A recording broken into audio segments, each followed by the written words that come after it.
जनता का मन तो यही है, उनको विकल्प चाहिए, क्योंकि उन्होंने अंजलि शर्मा जी को वोट देकर देख लिया। कांग्रेस को तो उन्होंने पहले ही काफी टाइम पहले ही परख लिया था। तो जनता यही कहती है कि अंजलि शर्मा जी ने हमारा कोई काम नहीं करवाया, इनके पिताश्री ने हमारे काफी काम है। जिसे पूछा है कि आप बार बार कहते हैं कि मैंने 1782 करोड़ का विकास करवाया, मैं कहती हूँ आपने इसके बोर्ड भी लगाए, फ्लैक्स बोर्ड लगवाए थे, आपको याद होगा। आप बिंदुवार तरीके से पॉइंट वाइज बता दीजिए कि आपने हमारे शहर पर 1482 करोड़ प्लस 300 करोड़ आपने कहाँ किस किस जगह पर लगाए। हमें भी आज भी रो रहा है कितने सालों से, उसमें पानी ही नहीं आ पा रहा, बारिश आ जाए तब भी पानी नहीं भर पा रहा, हालीपारा की झील नहीं बन पा रही है, काले आम का वहां पर होना था पुनर्निर्माण, वो नहीं हो पा बुलाते, तो अब वो जा रही है क्योंकि वो फिर से वोट हासिल करना चाह रही है, क्योंकि उन्होंने पहले तो अपने पिताजी के नाम पे वोट हासिल किए और अब चाहती हैं कि 5 साल मैं पार्षद तो रही नहीं और मैंने काम किया नहीं, अब वो जा रही है लोगों में अपनी छवि को साफ करने में, अब जा रही है लोगों के पास काम कितने हो रहे हैं वो तो जनता से। वार्ड 3 में राजनीति गरमाई हुई है। इस वक्त हमारे साथ आम आदमी पार्टी की एक नेत्री, महिला नेत्री मौजूद है। आज फिर अंजलि शर्मा को लेकर बड़े खुलासे करेंगी, बातचीत करने का प्रयास करते हैं। नीलम जी, स्वागत है आपका। धन्यवाद जी। क्या कहेंगे आपके वार्ड को लेकर के? काफी मामला गर्म है, अभी पीछे खुर्दों को लेकर के बात चल रही थी, प्रॉपर्टी आईडी को लेकर के बात चल रही थी, क्या मानते हैं आप?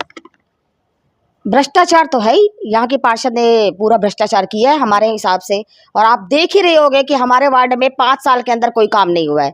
जनता बहुत परेशान है। हमारी जो वार्ड की पार्षद रह चुकी है अंजलि शर्मा जी, उन्होंने वोट हासिल किए केवल अपने पिताश्री, स्वर्गीय पिताश्री हरीश शर्मा जी के नाम पर। उन्होंने, वो पार्षद रह चुके थे, उन्होंने काफी काम भी करवाए थे, लेकिन अंजलि शर्मा जी ने उनका नाम पूरा डुबो दिया। उन्होंने कोई काम नहीं करवाया, केवल भ्रष्टाचार किया है। और इन भ्रष्टाचार की पोल हम क्या, विपक्षी तो खोलते हैं, अब तो उन्हीं की पार्टी के लोग खोल रहे हैं। आपको तो कहते हैं कि हम रात को भी फोन उठाते, चाहे 3 बजे फोन कर लीजिए, 3 बजे फोन उठाएंगे। रात को फोन उठाते हो तो जनता की परेशान है। रात को फोन तो हमारे पास आते हैं कि मैडम ने फोन नहीं उठाया, नीलम मैडम जी आप ही कुछ काम करवा दो। हमारे पास फोन आते हैं तब जाके उनका कोई समाधान हो पाता है। रात को हम समाधान करते हैं, मैडम तो स्विच ऑफ करके फोन ही सो जाती हैं। आप कह रहे हो कि समाधान हम करते हैं, मैडम को कभी सूचना मिले तो तुरंत प्रभाव से, चाहे पानी की समस्या हो, नाली की समस्या हो, सफाई व्यवस्था की समस्या हो, तुरंत प्रभाव से सॉर्ट कर देती है। तो इंदिरा कॉलोनी के लोग मुझे विपक्षियों को क्यों बुलाते हैं? आज तक लोग हमेशा पूरे एरिया में, वार्ड 3 में देखो, हर कॉलोनी के लोग मुझे फोन करके बुलाते हैं, नीलम जी आप आइए और हमारा काम करवाइए। पार्षद वहां पर समय पर नहीं पहुंचती है। कई बार तो मैंने ये देखा है कि 3-3, 4-4 दिन बाद भी नहीं पहुंचती है, नालियों में से पानी बाहर निकल रहा होता है। और अब मैं आपको ये बात बताना चाहूंगी, 5 साल उनके पूरे हो चुके हैं, अब वो पार्षद नहीं रही। अब वो कहीं भी, अब उनको बुलाते हैं तो अब वो जा रही है क्योंकि वो फिर से वोट हासिल करना चाह रही है, क्योंकि उन्होंने पहले तो अपने पिताजी के नाम पे वोट हासिल किए और अब चाहती हैं कि 5 साल मैं पार्षद तो रही नहीं और मैंने काम किया नहीं, अब वो जा रही है लोगों में अपनी छवि को साफ करने में, अब जा रही है लोगों के पास काम कितने हो रहे हैं वो तो जनता से ही आप पूछिए। सड़कें बनी हैं, नालियां बनी हैं, नाले बने हैं, लाइटें लग रही हैं, तमाम चीजें तो हो रही हैं। लाइटें कहाँ लग रही हैं? आपको पता है इनके पिता श्री स्वर्गीय हरीश शर्मा जी की मूर्ति यहाँ पर लगी है, उन्हीं के ऊपर की जो लाइट्स है वो सारी खराब है। और हमारी जो निवर्तमान पार्षद है अंजलि शर्मा जी फेसबुक पे डाल रही हैं कि आप स्ट्रीट लाइट ठीक करवाने के लिए रिपेयरिंग के इस नंबर पे, रिपेयरिंग के लिए इस नंबर पे फोन करो। आप फेसबुक पे नंबर डाल रही हैं और आप खुद उस नंबर पे फोन नहीं कर रही हैं कि आप अपने मोहल्ले की लाइटें ठीक करवा सके। दिए तले अंधेरा हो रहा है, ये दिए तले अंधेरा है, ये साफ देख रहे हैं आप।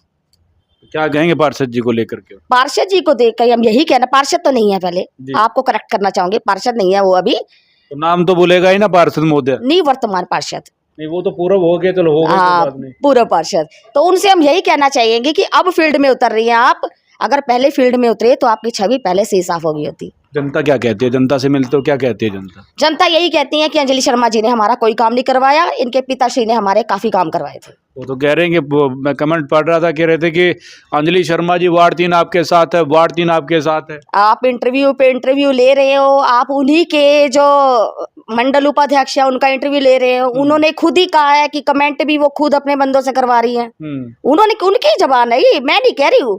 विपक्षियों को तो कुछ कहने की जरूरत ही नहीं पड़ रही। वार्ड 3 में आज बीजेपी के ही कार्यकर्ता आपस में लड़ रहे हैं, आप देख रहे हैं, गुटबाजी इतनी हो रही है।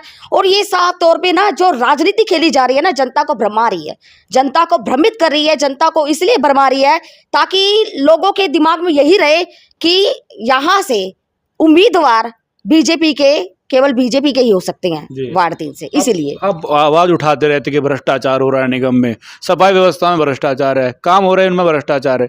आपको क्या लगता है आपके वार्ड में भ्रष्टाचार हो रहा है? भ्रष्टाचार हो रहा है। कैसे हो रहा है? आप देखिए ना, अब पहले की जो एक आरटीआई की रिपोर्ट के हिसाब से 2004 में सीवर लाइन डली थी और उसका आता पता ही नहीं है। आरटीआई लगने के बाद पता चलता है सीवर लाइन डली हुई है, वो भी 2.5 फीट की डली हुई है। और सबसे बड़ी बात यह है कि अब एक एरिया नहीं है ऐसा, कई जगह मैंने देखा है कि अब इन्होंने बताया था कि अमृत योजना जो चली थी, जो वार्ड 3 है आधा ग्रामीण क्षेत्र में आता है, ग्रामीण क्षेत्र में इन्होंने फिर से सीवर डलाए 10-10 इंच के। आपको पता है वो तो कोई कामयाब होने वाले हैं नहीं। पहले भी जो 2.5 फीट के डले थे, अब 10-10 इंच के डले हैं और अब कह रहे शहरी एरिया में भी डलेंगे। जब उन सीवर को ढंग से कनेक्ट भी नहीं किया जा रहा, पानी फिर भी जल भराव हो रहा है, नालियों की सफाई नहीं हो रही है, और मैडम कहती है मैंने काम करवाया है। मैडम क्या, वो तो विधायक जी भी कहते हैं कि 1700 करोड़ रुपए में लेकर के आए पानीपत शहर के लिए। मैंने विधायक जी से आपके माध्यम से और भी कई मीडिया चैनल्स के माध्यम से मैंने बार बार विधायक जी से पूछा है कि आप बार बार कहते हैं कि मैंने 1782 करोड़ का विकास करवाया। मैं कहती हूँ आपने इसके बोर्ड भी लगाए, फ्लैक्स बोर्ड लगवाए थे, आपको याद होगा। आप बिंदुवार तरीके से पॉइंट वाइज बता दीजिए कि आपने हमारे शहर पर 1482 करोड़ प्लस 300 करोड़ आपने कहाँ कहाँ किस किस जगह पर लगाए, हमें भी पता चल जाएगा। जनता को इस चीज की जानकारी होनी चाहिए। हाली पार्क आज भी रो रहा है कितने सालों से, उसमें पानी ही नहीं आ पा रहा, बारिश आ जाए तब भी पानी नहीं भर पा रहा। हाली पार्क की झील नहीं बन पा रही है।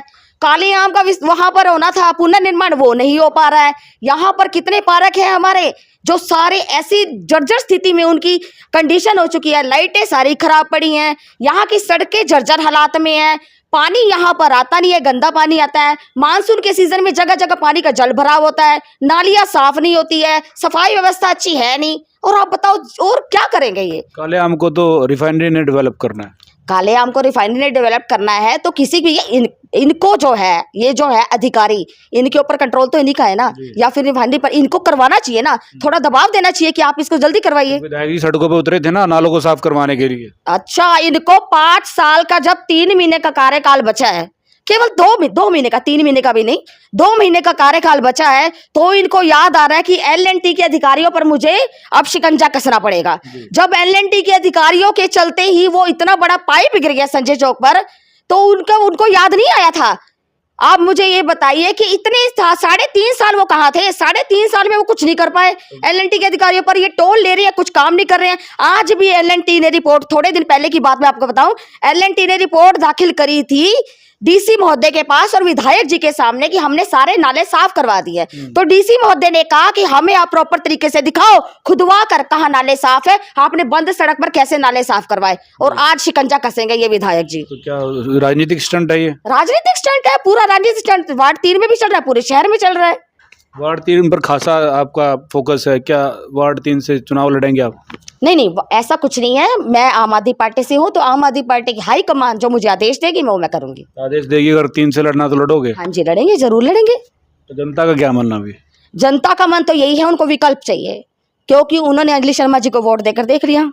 कांग्रेस को तो उन्होंने पहले ही काफी टाइम पहले ही परख लिया था, और अब बीजेपी को भी देख रहे हैं किस तरह से इनमें गुटबाजी है। अगर ये पहले लड़ रहे हैं, बाद में अगर इनमें से एक को टिकट मिल जाती है, या तो ये साथ में खड़े रहेंगे या फिर लड़ते झगड़ते रहेंगे, तो इनका कोई मतलब अस्तित्व ही नहीं रहेगा। कांग्रेस को आप कह रहे हैं देख लिया, अभी आपके साथ गठबंधन में चुनाव लड़ा है, आप कह रहे हैं देख लिया। देख तो लिया ही है गठबंधन। आपने नहीं देखा? देखिए, केजरीवाल जी कहते थे ये कोयला खा गए, ये 2G खा गए, वो बातें भूल जाते हैं हम लोग। नहीं, मैं भूली नहीं हूँ। गठबंधन सिर्फ लोकसभा के लिए हुआ था, क्योंकि वो हमारा गठबंधन केवल इसलिए था, हमें देश के संविधान को, लोकतंत्र को बचाना था, जो कि खतरे में है। वो कौन कह रहा है खतरे में? ऑब्वियस सी बात है खतरे में। आज आपने जो नए 3 कानून बने हैं उनके बारे में आपको पता ही होगा। नहीं, अभी आप देखिए ना, पिछली बार जब इंदिरा की सरकार थी, राजीव जी थे, तब भी संशोधन तो उसमें हुआ था, पर यहाँ पर तो मोदी जी कह रहे हैं कि संविधान नहीं बदलने दूंगा, ना बदलूंगा। संविधान में तो संशोधन हो ही रहा है।